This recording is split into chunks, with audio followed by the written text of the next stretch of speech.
سلام دوستان عزیز و ارجمند، سالی هستم و مهدی هستم از اسپشال جرکس. اومدیم با یه ویدیو.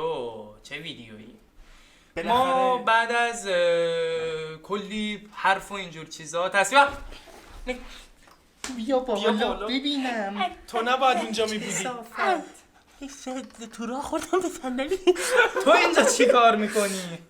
من سر تو بالا بگیر مرد باش، به دوربین نگاه کن. سرم بچه‌ای بود. سلام دوستان عزیز و ارجمند، چطوری؟ حالتون خوبه؟ مگه میشه اصلا من نباشم تو ویدیو؟ اولین ویدیویی که ستامون حضور داریم. تشنج نکنیم حالا. خب بچه‌ها این بار دیدیم پاییز خیلی بازیای باحالی قراره بیاد. دیدیم پاییز تو راهه آه. و گفتیم چه بهتر که ما هم یه ویدیو دربارش بسازیم، نقد و بررسیشون کنیم، همچنین یه مقدار خط داستانیاشون رو تا اونجایی که میتونیم براتون توضیح بدیم و سیستم‌های مورد نیازشون رو بهتون بگیم و تاریخ‌های انتشارشون که هم شما بدونین، هم خودمون بدونیم، هم همه بدونن. بیاید بیرو در وایسی بگیم کاش تاریخی کرکشونم میدونستیم که نمیدونیم. خیلی خوب، میریم که داشته باشیم. خب اولین بازی این لیست استار وارز اسکوادرانز که قراره 2 اکتبر یا 11 مهر عرضه بشه و اینکه از اسمش فکر کنم مشخص باشه چه جوریه، ولی خب میریم تریلرش رو ببینیم. با قاسم همراه باشید.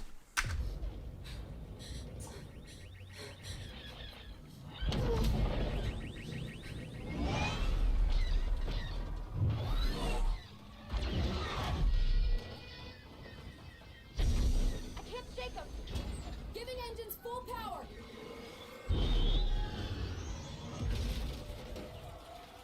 Think you can escape? This is gonna be close.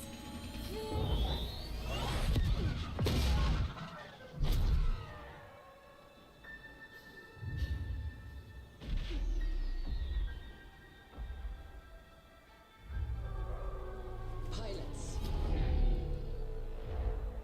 you are the Empire's strength. We do not accept defeat. Remember why we fly. For hope. For the new republic. Vengeance will be ours.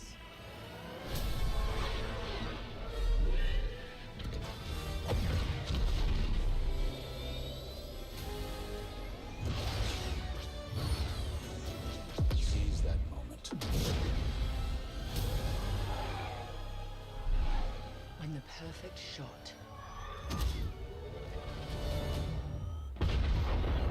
makes history.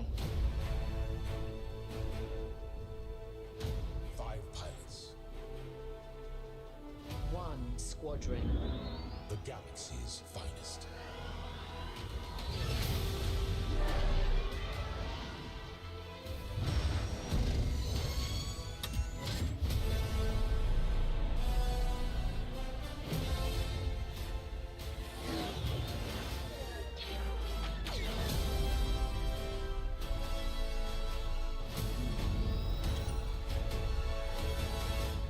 خب بچه‌ها، چه نتیجه‌ای میتونیم از این تریلر بگیریم به نظر شما؟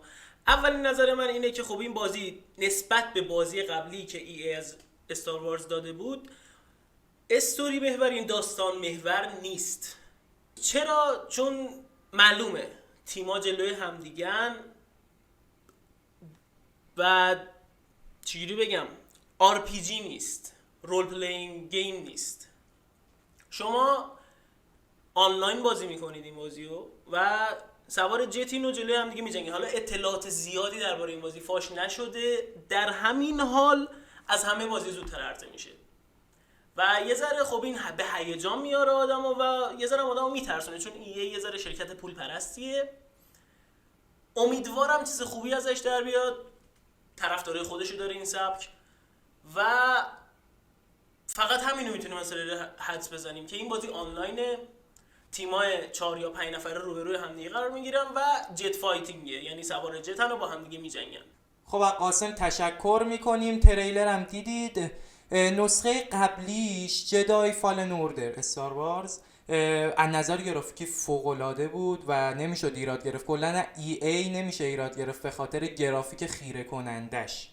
از نظر فایت هم خیلی شبیه، خیلی نه ولی تقریبا شبیه به دارک سولز بود، ولی آنچنان که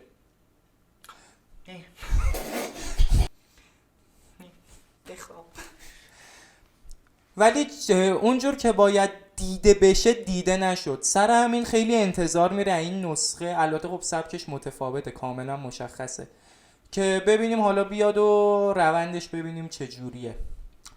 بسم برو پایین دارم فیلم میگیرم. میریم سراغ بازی دوم، بازی درت 1 نه 2 نه 3 نه 4 نه و 5. درت 5 قرار 16 اکتبر بیاد، 25 مهر ماه، و خب یه بازی ریسینگ ماشینی قدیمیه که واقعا بازی سلیقه‌ایه، یعنی درست ماشینیه ولی بازم بین اونایی که ماشینی بازی میکنن خیلی سلیقه‌ایه، ممکنه هر کسی بازی نکنه، ولی میریم تریلرشو ببینیم چی میشه.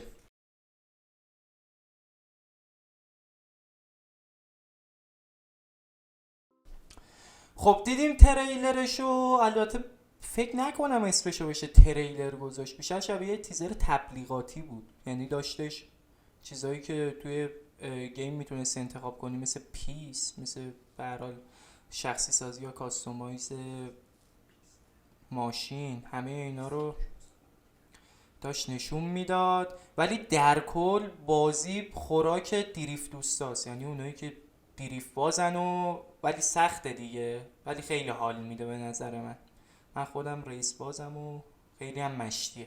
میریم سراغ بازی سوم، یه بازی مورد انتظار، یه بازی که خیلی کولاک کرد توی مراسم و کنفرانسی که اجرا کرد و سبکش به نظر من یه سبک خیلی جدید و باحاله. بازی واچ داگز لیژن. با ما همراه باشید. مستر ماسک پیر شدیم رفت، درد 5 اومد. خدایا آخه چرا اینقدر زود میگذره؟ من یکشو هنو یادمه. بیخیالش بریم شریک 5 بریم تریلرشو بنگاهیم. تاریخ انتشار این بازی متفاوت با ایده نابی 29 اکتبر 8 آبان هستش. بریم تریلر خاص این بازی ببینیم که چقدر سر و صدا به پا کرد و من خودم عاشق این بازی شدم. البته یوبی سافته و تریلراش خشنگه. ایدهش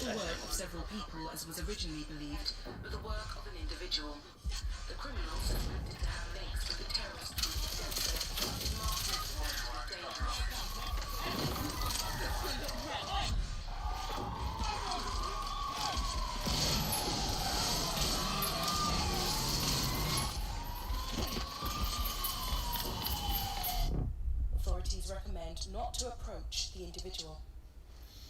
First, they came for the foreigners, and I did not speak out because I was not a foreigner.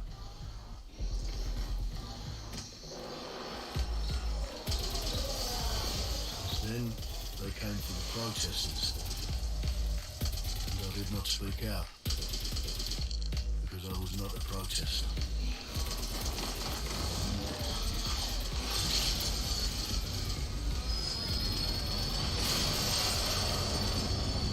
Then they came for the journalists, and I did not speak out because I was not a journalist.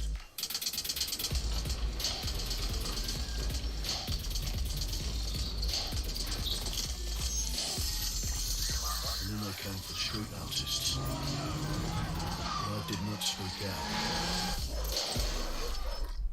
because I am not a street artist.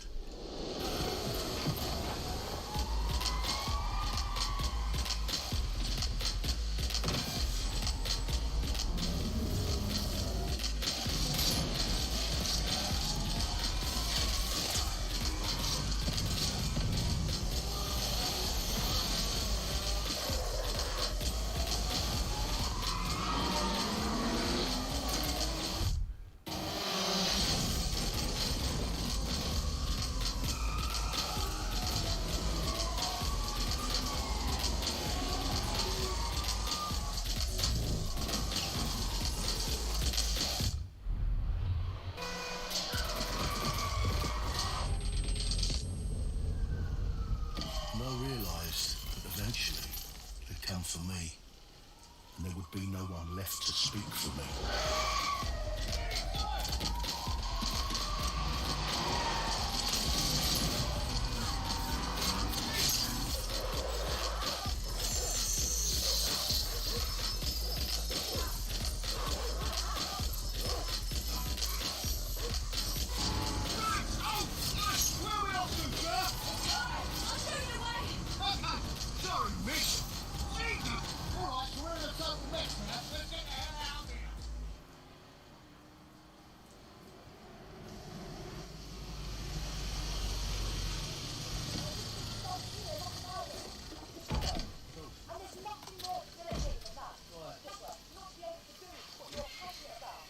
After a long night, London is in chaos. The main arteries through the city are blocked. Hundreds of heavily armed Albion Well. Welcome to the Resistance. Here's a welcome gift for our new members. but the disappearance of the criminal You could have told me it was a bloody costume party. Try it on. The new key suspect has been identified as David Ford, a 43-year-old London taxi driver. He has no criminal record but is currently believed to be a terrorist. People have been asked not to approach him. The authorities advise all residents. خب دوستان تریلرش رو مشاهده کردیم. من یه تریلر متفاوتی از این بازی دیده بودم که گیم پلی بازی رو بیشتر نشون میداد و توصیه میکنم شما برید اون رو ببینید. این بیشتر سینماتیک توری بود ولی خب به یه طرز خاصی. چیا این بازی رو جالب و جذاب میکنه؟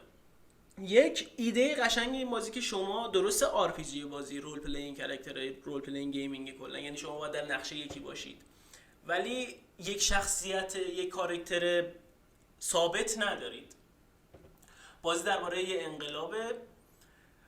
شما میتونید هر NPC یعنی هر نان پلیبل کاراکتری رو بهش نفوذ کنید، یعنی به مغزشون نفوذ کنید، وادار که نه، متقاعدشون کنید که توی انقلاب به شما بپیوندن و چیکار کنن و به عنوان اون کاراکتر بازی رو انجام بدید، پیش برید باهاش و هر کاراکتر قابلیت خاص خودش داره. مثلا یکی هکره، یکی پارکورش خوبه، سریع میتونه فرار کنه، یکی خوب میکشه اینو اونو و چیزای جالب داره. گرافیک بازی عالیه.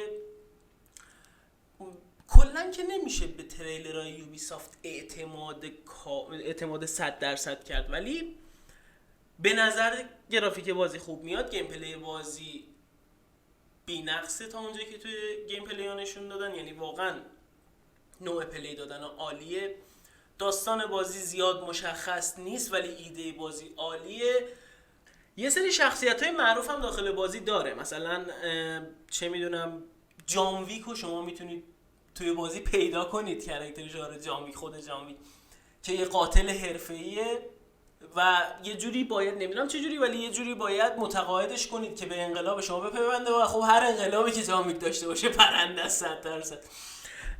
کاراکترهای دیگه، شخصیت اصلی واچ داگز یک، البته خب این خریدنیه توی سیزن پسش اگه اشتباه نکنم، ایدن پیرس رو شما میتونید داشته باشید و کاراکترهای مختلف. یه پیرزن مثلا هست قاتل خوبیه، نمیدونم دختر پارکورکار، یه سری چیزای خاصی داره. انقدر آدم و قابلیت‌های خاص توی این بازی زیاده که مخ شما سود میکشه، یعنی انتخابات به شدت بالاست و این آدمو به وجد میاره.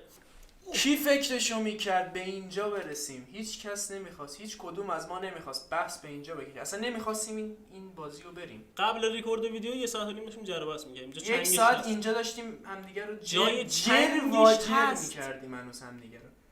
فکر کردی چرا موهاشو قاسم ریخته یه بر صورتش؟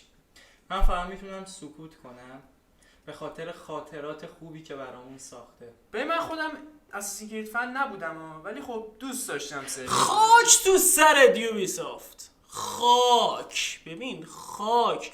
یعنی من واقعا یه لحظه don't touch me please. don't touch me. ببین من از چند سالگی، از 12 سالگی فن اساسینز کرید بودم.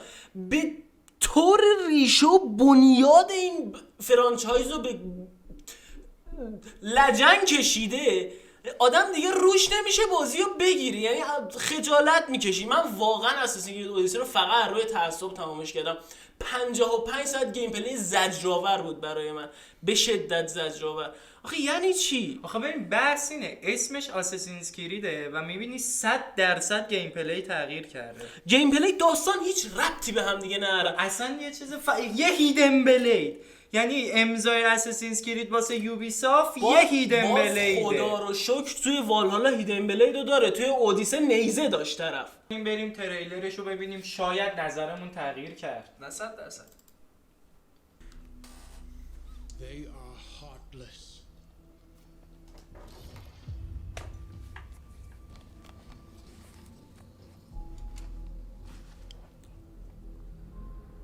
Godless barbarians.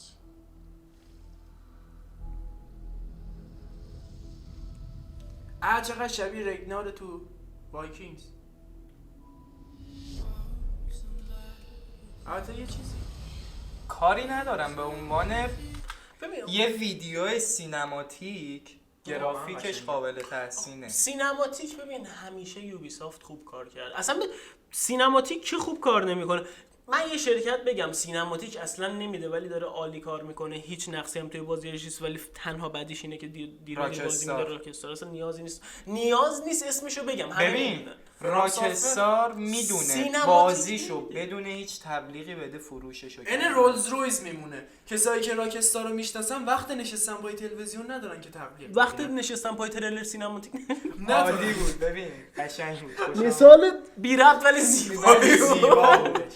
خب بریم بقیه‌اش رو ببینیم یوبی سافت چه نقشه‌ای برامون کشیده. ببینیم چه جوری می‌خواد دهنمون رو سرویس کنه. They murder and kill blindly. اگه داستان قشنگ باشه، ربط داشته باشه به اساس اینکه قشنگ میشه گفت به وایکینگ‌ها ربط میشه، ولی Scar the بعد lands of England. Lands they will never defend.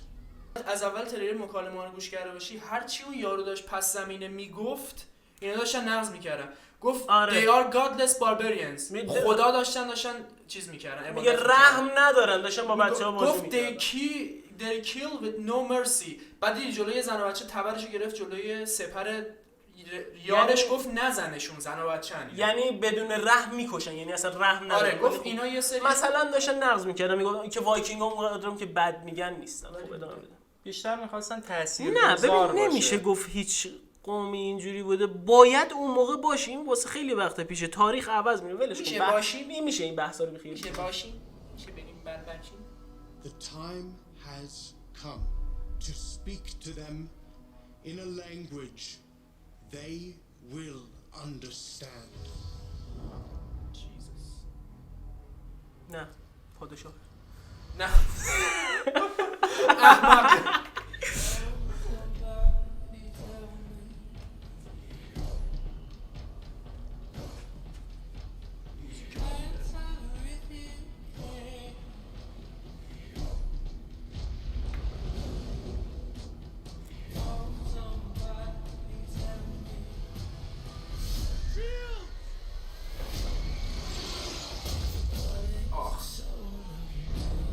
اون دقیقا من اما تو زندگی همه شیلدا رو گرفتن، تیرا خورد تو شیلدا، یه تیر خورد تو گردنش. اون من یوبی سافت سر دست خواهد کردن نه. از این باید میدونه خیالت راحت بشه. فقط سینماتیک. ادامه.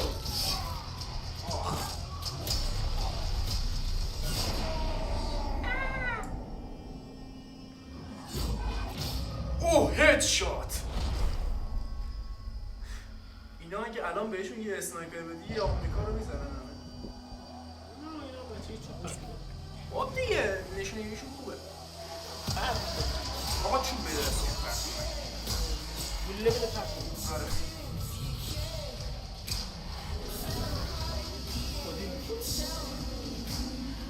Odin is with us. Odin is with us. خیلی لوس حرف میزنه با عنوان یه وایکینگ. خیلی هم ریزه با عنوان یه خیلی خمیه. ساخت.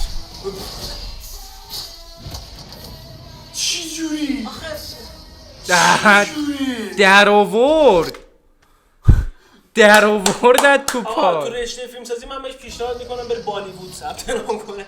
بابا what the fuck نگاه زرت از اون ور در اومد شمشیر به اینقدر زخام، به اینقدر طوله طول. به اینقدر طول از اون ور در اومد اینجوری من موز اینجوری پوست نمیکنم. در آورد. بعد شروع کرد جنگیدن دوباره بعد با همه اون صاف پا. راه میره. بابا مفرش کنید احمقا. نه دیگه این الان جنگ بین الان چیزاست، بین تک رئیساست. تک مفبری نداریم. ناتامانه یو اینجا شمشیر بکش با کشش زرت. نمیپرسید اینجوری نمیشد. این فرانچایز این بازی چیزم عرضه نمیشد هممون راحت اگه میشد. نمیپرسید بکشم شمشیر رو میکشید تموم میشد دیگه. نه هیچ اتفاقی نمیافتاد الان. خیلی هم با جذبه نگاه میکنه. خب شتک زدی یتک پاتک زدی بهتره. یتک پاتک. این هم از گیم پلی این بازی.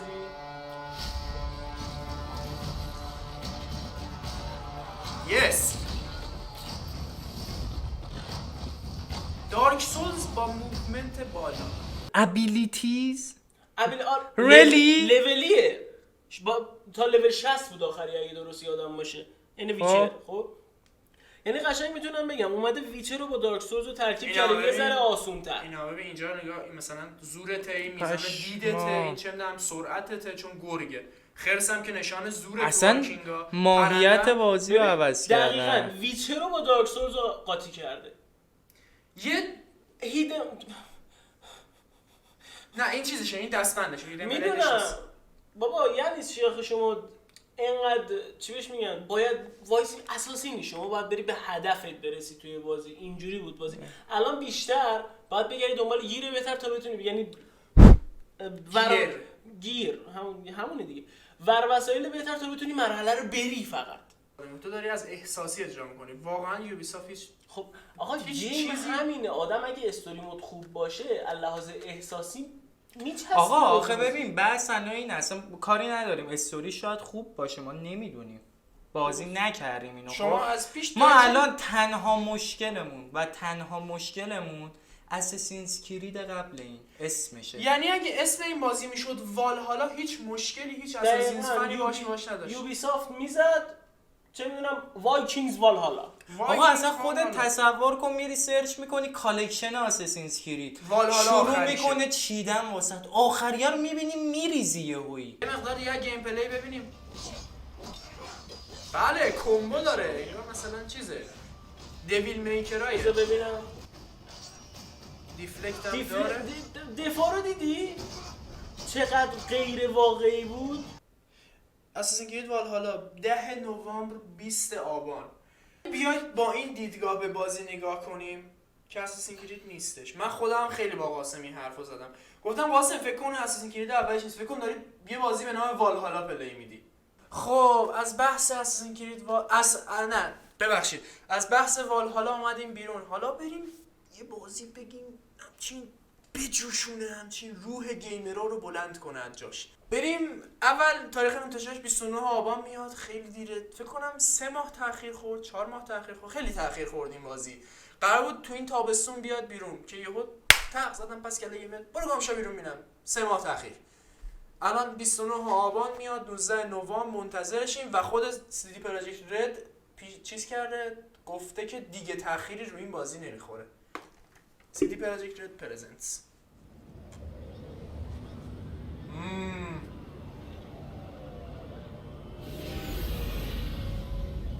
ببین سبک آینده طور باید این شکلی باشه.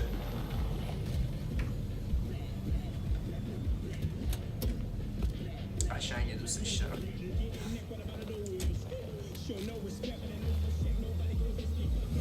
سامورایی کاتاناش کو؟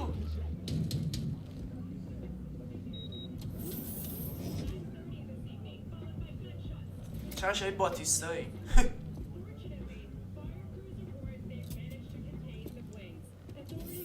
V, my man, you made it. You blown up all over the news. Are you alone? I just want the money. You got the chip? All right, start her up. Why don't you go to the bathroom, wash up? We gonna be with you in a minute. What? Oh, come on, man. Your neck. It's a mess. While hotel security has yet to comment, we do know the suspect seems to have fled the scene. اصلا از این شخصیت خوشم نمیاد. از الان معلومه شخصیت درستی نیست. چقدر طبیعی. یه لحظه به جزئیات صورت این توجه کنید. چروکای پیشونیش، دونه های موش. لعنتی چی کار کردی تو؟ نگاه کنید حتی گوشت اضافه زخم زیر لبش هم معلومه. خدا وکیلی بازی خوبی قراره بشه. Initiating combat mode. Go! Destination confirmed. That's what I'm talking about! Alright, in and out, bitches! We're rich! Oh, we are going to the major leagues, Jackie! Jack? Oh, shit! No. Okay, get to a clinic now. Mr. Wells' condition is critical. Go! Immediate medical It's gonna help be okay. is required. Just hold on. Hey, just think about all the good shit we're gonna have, huh? I'm sorry. Oh no.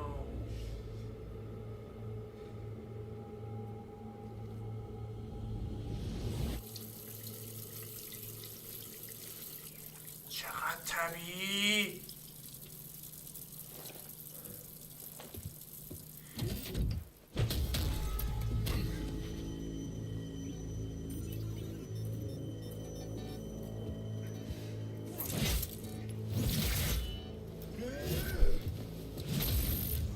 Holy Jesus.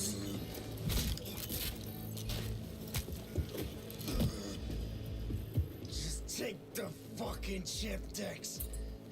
Every corporal cop in this city is gonna be blasting down these doors after what you and your psycho friend did. We didn't need all this cocksucking attention, damn it. خیلی لنگویج قوی داره، یعنی فوق‌العاده توش فوش زیاده. پس باید حواسمون باشه موقع بازی.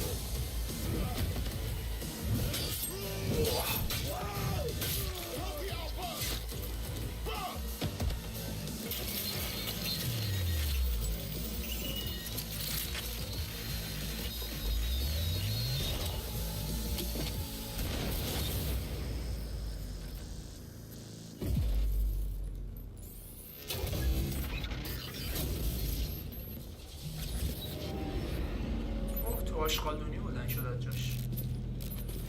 Wake the fuck up, samurai. We have a city to burn. سلطان کیانو ریوز.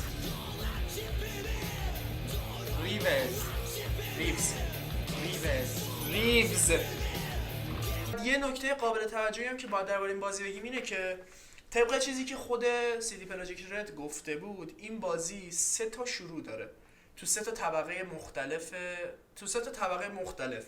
یعنی تو میتونی یه فقیر باشی شروع کنی، یا یه آدم تو سطح متوسط باشی بازی شروع کنی، یا یه سطح بالا مثلا یه پولدار باشی شروع کنی. البته قابل ذکره که فقط گفتن اینجوریه، نگفتن حالا چه نیازمندی هایی قبل از این شروع میخوای، اصلا چجوری میتونی بازی رو شروع کنی، هیچ اطلاعاتی در اون باره ما نداریم. تنها چیزی که تریلر دیدیم اینه که تو شخصیت اصلیت مثلا بازی رو اولین بار شروع میکنی ممکنه سامورایی باشه، یعنی همون شخصی که اول چشش باز کرد تو سد آشغالی بود، تو چیز بود، تو زباله‌دونی شهر بود. همه اینا همه چیز همه نظریه است، همه تئوریه درباره این بازی. تا وقتی بازی نیاد بیرون نمیتونیم نظر خاصی بهش بدیم و خیلی امیدهای بالایی به این بازی هست. یک، اولا اینکه طرح آینده‌ای فوق‌العاده نقصی توش نیست که طرح آینده است، و دوم اینکه CD پروژکت رد یه کمپانی در حال ورشکستگیه، برای ساخت این بازی وام گرفته بوده و مطمئنم خیلی چیز خوبی از توش در میاد. خیلی ممنون دوستان از اینکه تا اینجای کار با ما بودید. امیدوارم این لذت ببرید. ویدیو متفاوتی بود، خیلی چیز شد، خیلی به خاطر داستان سکیرو اینو خیلی طول کشید تا این ویدیو بیاد بیرون، ولی ویدیوی قشنگی از آب در اومد. خیلی امیدواریم به اینکه این ویدیو بترکونه، چون خیلی ها هنوز نمیدونن یه سری بازی ها رو، مثلا سیستمش رو نمیدونن، یه سری ها میدونن بازی میخواد بیاد، یا مثلا خیلی هستن سیستم رو میدونن نمیدونن بازی کی میخواد بیاد، و این اطلاعات خیلی خوبه که یه سری چنل ها باشن بهتون بدن. این کار ما براتون کردیم، امیدوارم لذت برده باشید از ویدیو. لایک و سابسکرایب یادتون نره، ویدیو رو با دوستانتون به اشتراک بذارید و تا درود دیگر بدرود، خداحافظ.